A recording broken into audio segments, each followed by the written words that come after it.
दोस्तों नमस्कार, मैं अमित कश्यप और आप देख रहे हैं जनता का सवाल। जनता के सवाल में हम हमेशा आपके समक्ष आपकी आवाज, आपका प्रतिनिधि बनकर आते हैं और सभी जिम्मेदारों से सवाल पूछते हैं। आज जनता के सवाल में हम आपको बताएंगे कि जहां हमने अपनी पहली कड़ी में आपको दिखाया था कि बेरोजगारी से लोग परेशान हैं, ना कोई काम है ना धंधा, यहां कहीं सरकार ने ध्यान दिया। ये हम नहीं कहते, सरकार ने तो ध्यान दिया, लेकिन क्या उसका ध्यान सारा केंद्रित था सेंट्रल विस्टा पर। जी हाँ, आज हमारा मुख्य मुद्दा है सेंट्रल विस्टा, जहां ये नया संसद भवन बन रहा है। आखिर क्यों सरकार सेंट्रल विस्टा का काम नहीं रोक रही है, जो कि इसके लिए सुप्रीम कोर्ट में याचिका भी दायर हुई थी कि अभी इस कार्य को रोक दिया जाए, लेकिन फिर भी काम को नहीं रोका गया। आज जनता पूछ रही है कि सरकार के लिए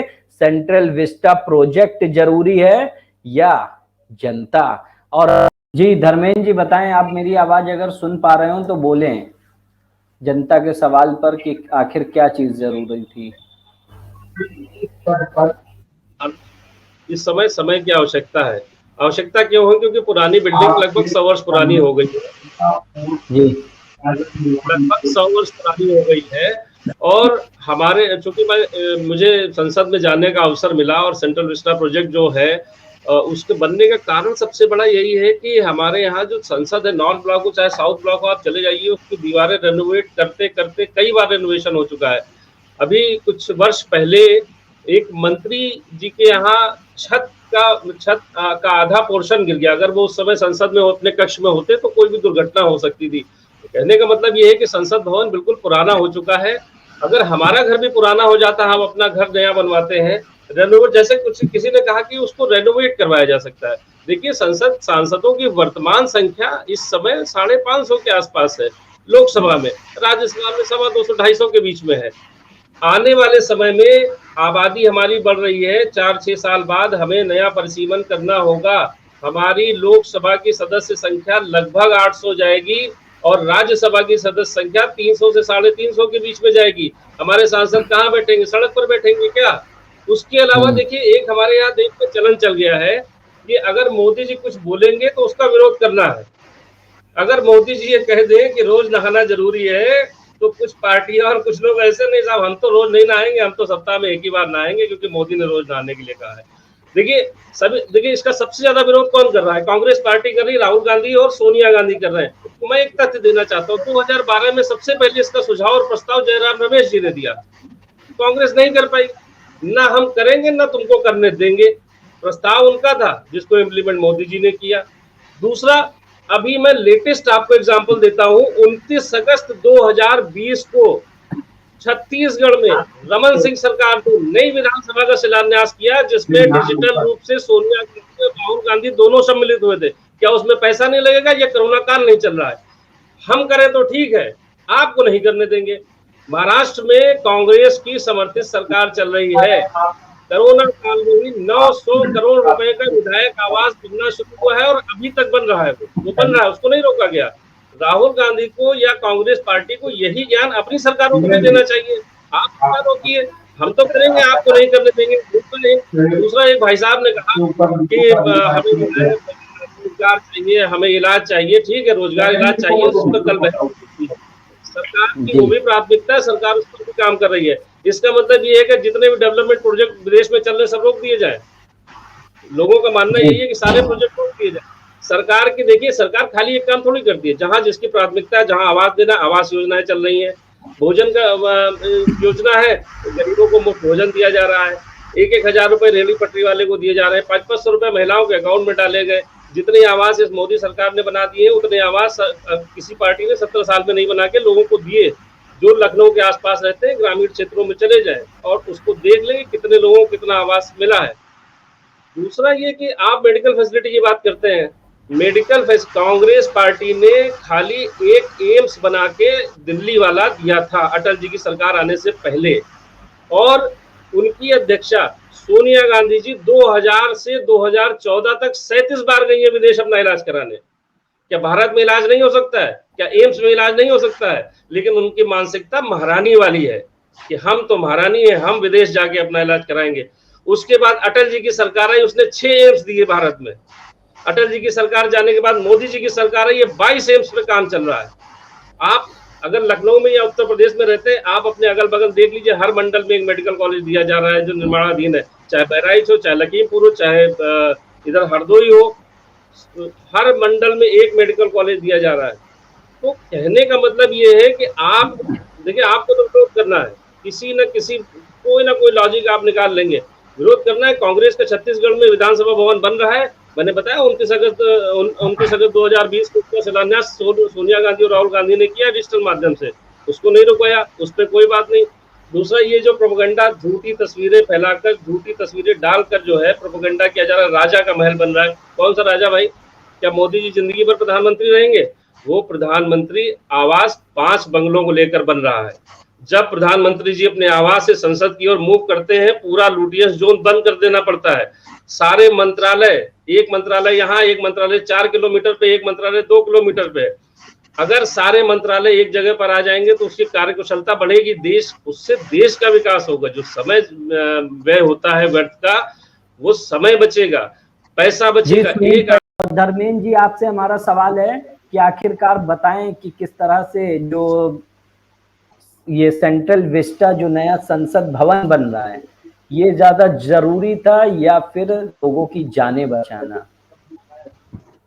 देखिए, पहले मैं पटेल जी की बात पे जवाब दे दूं कि बिजली का बिल की घोषणा हुई है कि बिजली का बिल नहीं बढ़ाया जाएगा। बिजली के बिल को रेगुलेट करने के लिए एक अथॉरिटी होती है जिसका नाम है नियामक आयोग।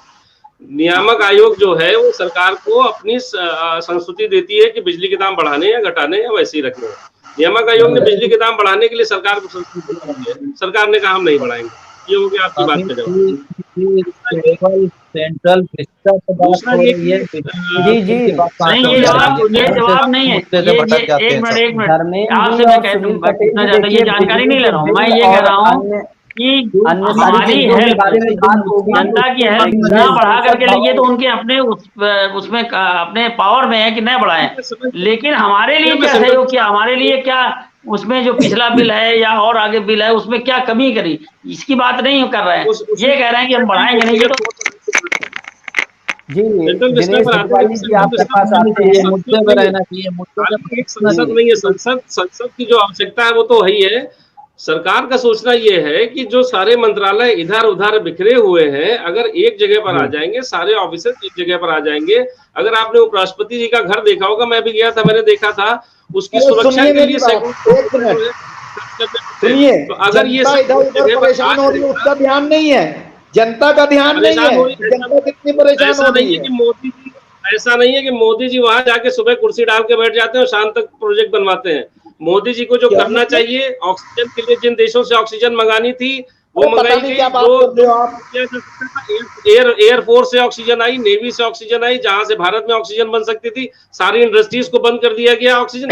आप मान लीजिए आपके घर में 1 लीटर दूध है 10 लोगों की चाय बनाने भर का, और आपके घर में 500 लोग अगर अचानक आ जाए तो आपको थोड़ी असुविधा होगी, थोड़ा समय लगेगा सब कुछ मैनेज करने में। तो ऐसा नहीं है कि सेंट्रल विस्टा मोदी डाल के बैठ रहे हैं। बिल्कुल सही बात कह रहे हैं। 500 लोग आए क्यों? आपके हिसाब से देश चले तो सारे प्रोजेक्ट भारत सरकार को बंद कर देने चाहिए। ऐसा नहीं हो सकता। सरकार जी लोगों की परेशानी क्या कहेंगे, बताएं क्या जरूरी था, सेंट्रल विस्टा का प्रोजेक्ट या फिर आम लोगों की जानें और या फिर उनकी जरूरतें, बताएं। हेलो जी, माइक खोल लीजिए, माइक जी। हेलो, माइक खुला हुआ है हमारा। हाँ बोलिए बोलिए धर्मेंद्र जी।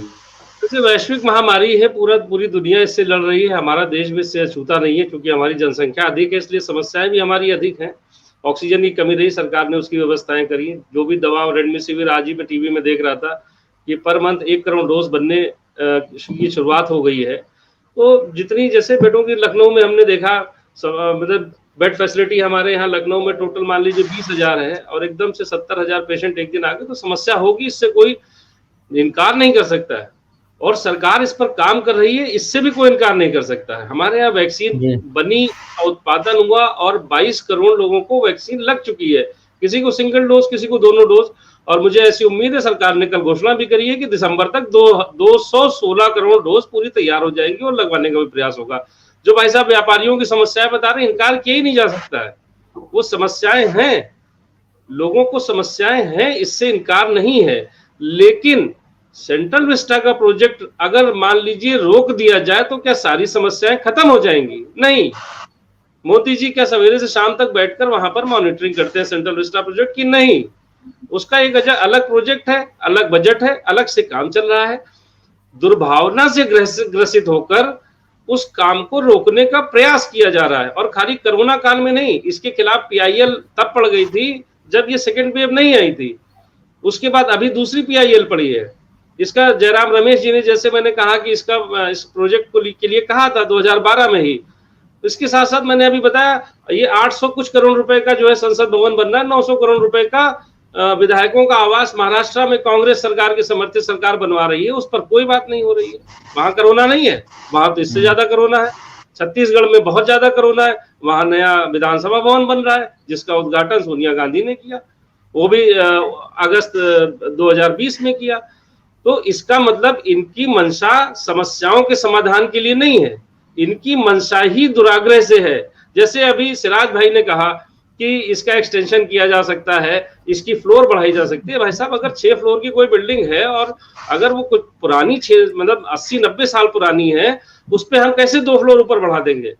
एक्सटेंशन नहीं किया जा सकता है, इसका रेनोवेशन अब नहीं किया जा सकता है, ये अपनी सीमा को पार कर चुका है। दूसरा, हमारे विधायकों की, राज्यसभा सांसद विधायकों की, लोकसभा सांसद विधायकों की संख्या बढ़ने वाली है। आने वाले 5-7 साल में उनकी संख्या बढ़ेगी, नया परिसीमन होगा, हम सांसद को कहाँ बैठाएंगे? उसकी योजना के तहत ये सब बनाया जा रहा है, और सारे कार्यालय एक जगह पर जब आ जाएंगे, हमारा सिक्योरिटी का खर्चा घटेगा, हमारा आवागमन का खर्चा घटेगा, काम में सुलभता आएगी। एक आकलन के हिसाब से मैं अभी पक्का नहीं कह सकता, लेकिन लगभग 2000 करोड़ रुपए की बचत होगी इससे। भविष्य को ध्यान में रखकर ये प्रोजेक्ट बनाया जा रहा है, और जो लोग इसको रोकने के लिए कह रहे हैं वो दुराग्रह से पीड़ित हैं। मैं इसका समर्थन करता हूं और इसको बनते रहना चाहिए। ये लंबा प्रोजेक्ट है, ये खाली संसद तक सीमित नहीं है, सारे ऑफिस वगैरह सब बनेंगे। मैं इसका समर्थन करता हूँ, इसको बनना चाहिए। जी, क्या कह